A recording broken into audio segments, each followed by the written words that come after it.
Okay, so technically it's not a useless or unnecessary part on my bike that I'm going to take off today, but it's useless for me because I don't use it. And I had a viewer point this out to me on one of my previous videos. I kept forgetting to take it off, so I appreciate the shout out to get that taken care of, and let's get into it right now. You can see that, I have the blacked out bike. It's a little frustrating. In the previous years they would make the kickstands chrome and everything else would be blacked out. On this one,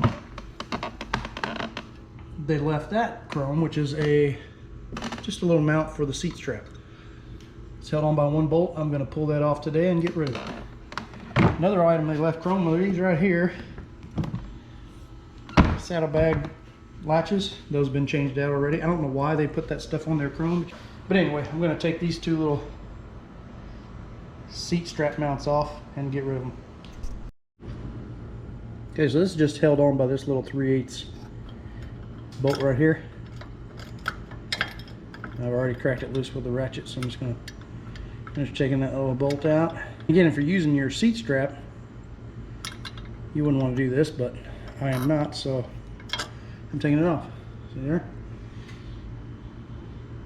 I suppose you could probably buy these blacked out, but I took the seat strap off the day I got it, so I don't really need these. I'll do the other side, and that'll be that. Okay, so once you get that mount off there, you will want to put this bolt back because it does hold this fender mount here together.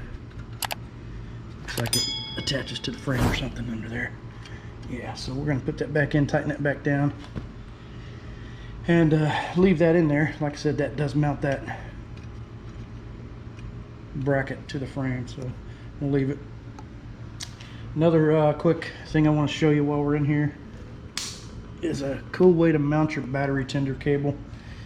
I always hated to see it hanging out the top over here underneath the seat or whatever, or hanging out the bottom of the panel over here, so I tucked mine down through here, right through there.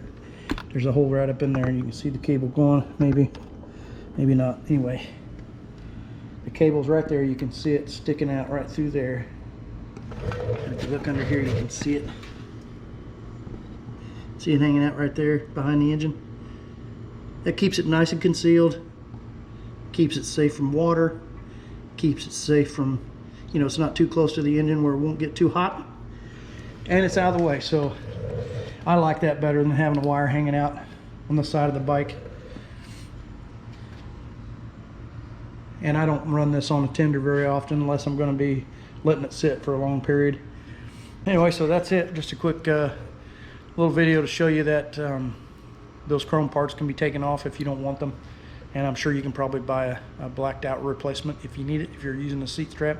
But if you're not, just take it off and put that bolt back in and you're good to go. Hey, I want to say thanks to all the new subscribers. We've had a ton of new subscribers come on over the last couple of weeks, and I really appreciate it. I thank you guys for taking the time to come to the channel and watch my videos, and I appreciate it. I hope that you come back and spend some time with us in the future, and hit that like button. Leave us a comment. Tell us what's going on with your bike. Take care, ride safe, and we'll see you on the next one.